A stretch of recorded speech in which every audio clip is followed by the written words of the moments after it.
Bonjour, bienvenue sur Objectif Math. Dans cette vidéo, on résout l'équation différentielle t facteur de t-1 facteur de y' plus t fois y égale à t-1.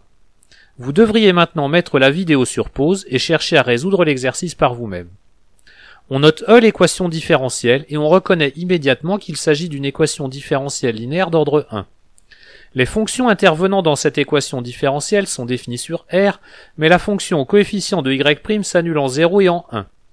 Nous devons donc résoudre E sur chacun des intervalles ouverts moins l'infini 0, 0, 1 et 1 plus l'infini, et on notera grand I l'un quelconque de ces intervalles.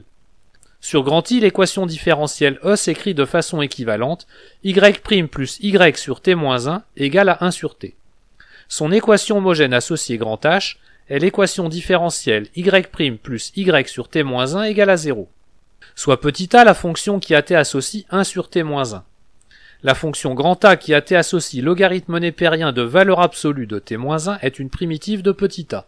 Et pour tout t de l'intervalle i, exponentielle de moins grand A de t se simplifie en 1 sur valeur absolue de t-1.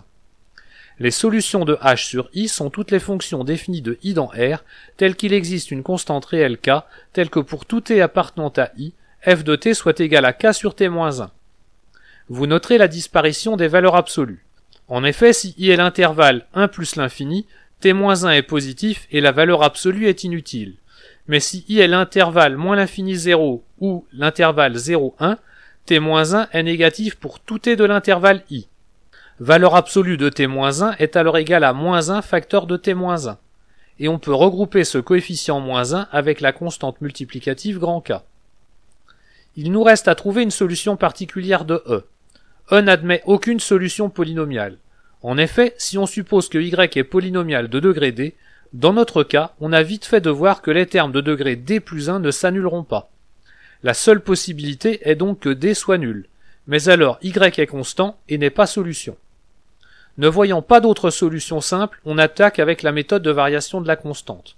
On considère alors une fonction grand K dérivable sur i à valeur réelle, et soit f la fonction qui a t associe grand K de t divisé par t-1.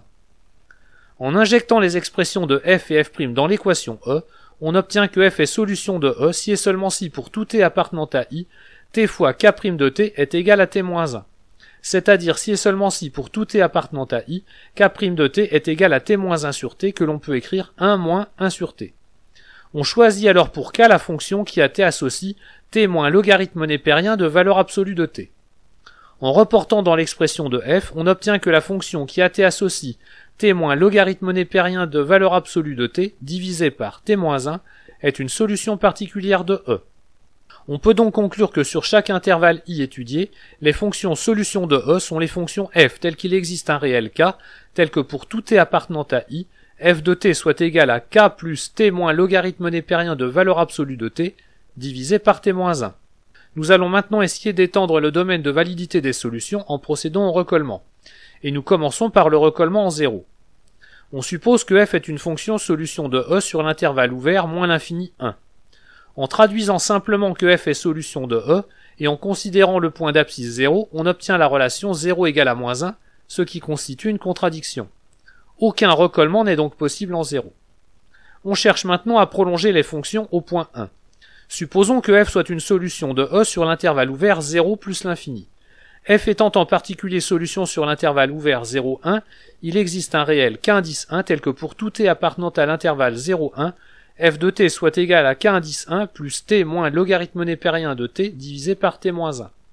Et f est solution sur l'intervalle ouvert 1 plus l'infini, donc il existe un réel k-indice 2 tel que pour tout t appartenant à l'intervalle 1 plus l'infini, f de t soit égal à k-indice 2 plus t moins logarithme népérien de t divisé par t-1. F étant nécessairement continu au point 1, l'étude des limites à droite et à gauche au point 1 nous montre que nécessairement k-indice 1 et k-indice 2 sont égales à moins 1.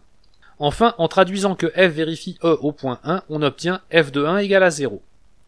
Ne trouvant pas d'autres conditions sur les constantes, nous pouvons passer à la synthèse. Soit f la fonction définie sur l'intervalle ouvert 0 plus l'infini, à valeur réelle, qui a un réel t associe t moins 1 moins logarithme népérien de t divisé par t-1 si t est différent de 1, est telle que f de 1 soit égal à 0. Nous savons déjà que f est solution sur l'intervalle ouvert 0, 1, et sur l'intervalle ouvert 1 plus l'infini. Reste à savoir ce qui se passe au point 1.